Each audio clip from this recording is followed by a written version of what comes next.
We just came out from visiting the State Security Service department of the FCT, and we have been informed by the Director of Operations that Nnamdi Kanu is no longer in their custody.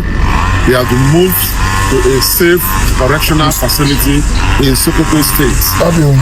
So right now, Nnamdi Kanu is now in Sokoto State, and our challenge anyway in this is that most of the documents he's supposed to file in Abuja Court of Appeal, he may not be able to file it anymore because he needed to file processes at the Court of Appeal to challenge the judgment that was delivered yesterday by the Federal High Court Judge, Honorable Justice James Omotosho. And moving him to Sokoto is now going to act as an impediment to his filing those appeal processes. But in any case, we are guaranteed and assured that where he is in Sokoto is safe for him at the moment. And we are hoping and praying that he could be relocated back here in Abuja, where we believe is safer for him and much better for him to pursue his appeal. Thank you very much. By the special guest of God, the appeal will be ready for filing by next week. So that is the position. Thank you. Thank you very much.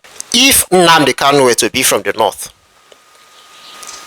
would they have moved him to the south? Would they have moved him to the south where he will be isolated from his people, from his tribesmen, friends, relatives? If he were from the north, if Nnamdi Kanu were from the north, would they have done that? Would they have moved him to some states in the southeast, in the south, or in the southwest? Would he not have remained in Abuja? Would he not have remained in that same Kuje prison that is said to be vulnerable to attacks, to jailbreaks? Would he not have gotten a fair hearing, at least, at the very least? That is assuming he would have been arrested in the first place and given a court and nail trial, a court and joint trial. I'm just asking, it's a question. If Nnamdi Kanu were from the north, if Nnamdi Kanu were from northern Nigeria, would he have been moved to the southern part of Nigeria, a country where the military is negotiating with terrorists, where terrorists are rewarded with immediate appointments to become military officers? They infiltrate the system, leak intelligence, cripple the security agency from the inside. It is in that same country that another man has been sentenced to life imprisonment for committing a crime that is similar to the crime these guys have said to these guys from the north have committed on camera. They get appointments. They are pardoned. You capture them, you say they are repented. You don't even know if they want to repent or not. You capture them and they repent immediately. And they are given immediate employment. They have crippled the security forces in this country. If Nnamdi Kanu were from the north, would he have been moved to a prison in the south, isolated,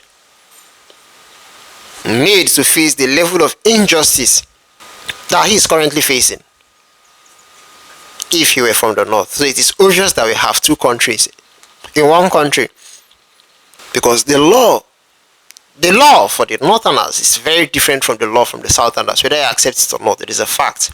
The same law that pampers northerners, that pamper people from the north when they break this law, becomes very active, very agile when he's dealing with someone from the south, especially someone from the southeast. The law becomes very alive, very awake. The same law that goes to sleep, goes to slumber, into coma, when it comes to his northerner, becomes very alive and active when it comes to his southerner. And tomorrow somebody will talk of rule of law.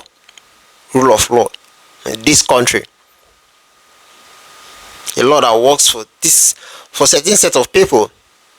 That works differently for certain set of people from another group of people. A selective law. A selective justice system. That is what this country is running. Tomorrow now we might wake up and hear that something has happened to him. God forbid. So they would rather risk something happening to him than risk him escaping to go and do what? They would rather something happens to him. They don't care. They would rather risk something happening to him wherever he's going than him escaping. Always coming up with one excuse or the other to make sure that as far as you're from the south, you face the full extent of the law for whatever crime you're said to have committed. But if you're from the north, you get a warm embrace and they tell you, oh, so don't do that again. We know you are very sorry, but don't do that again. They don't even wait for you to say you're sorry.